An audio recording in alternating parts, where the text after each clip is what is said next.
Hi friends, இன்னைக்கு மீன் வறுவல், மீன் குழம்பு எப்படி வைக்க போகிறோம்னு பார்க்குறோம். அதுக்கு முன்னாடி நம்ம கயல் ரூபா சேனலை சப்ஸ்கிரைப் பண்ணுங்கள், ஷேர் பண்ணுங்கள், பெல் ஐக்கானை கிளிக் பண்ணுங்கள், முக்கியமாக கமெண்ட் பண்ணுங்கள். வெங்காயம் போட்டுக்குவோம். மீன் வறுவலுக்கு வந்து மசாலா அரைக்க போகிறோம், அது போட்டுக்குவோம். அப்புறம் இஞ்சி கொஞ்சம் போட்டு கொஞ்சம் பூண்டு போட்டு அரைச்சிருவோம்.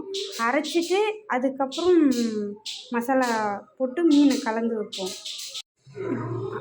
ஃப்ரெண்ட்ஸ், இப்போ வந்து நம்ம அந்த இஞ்சி பூண்டு சின்ன வெங்காயம் அது சேர்த்து அரைச்சி வச்சுருக்குறோம்ல, அதை இதுக்குள்ளே ஊற்றிக்குவோம். இது கூட எலுமிச்சம்பழம் போடணும், ஆனால் என்கிட்ட எலுமிச்சம்பழம் இல்லை, அதனால் நான் புளி தண்ணி சேர்த்துருக்குறேன். புளி தண்ணி சேர்த்தா செம்ம டேஸ்டியாக இருக்கும். நீங்கள் ஒரு முறை ட்ரை பண்ணி பாருங்கள் ஃப்ரெண்ட்ஸ்.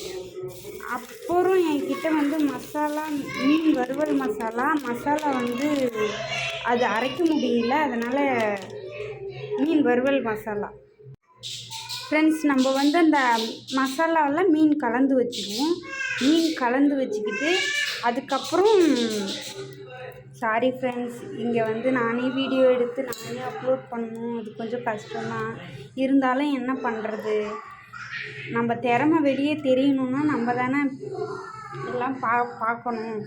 அதனால் இது கொஞ்சம் அட்ஜஸ்ட் பண்ணிக்கங்க. மீன் நல்லா மசாலாவில் ஊறணும், 1 மணி நேரம் ஊறணும். இன்றைக்கி சஷ்டி ஃப்ரெண்ட்ஸ். எண்ணெய் வந்து காஞ்சிருச்சு. இப்போ நம்ம வந்து மீன் வறுத்துக்குவோம்.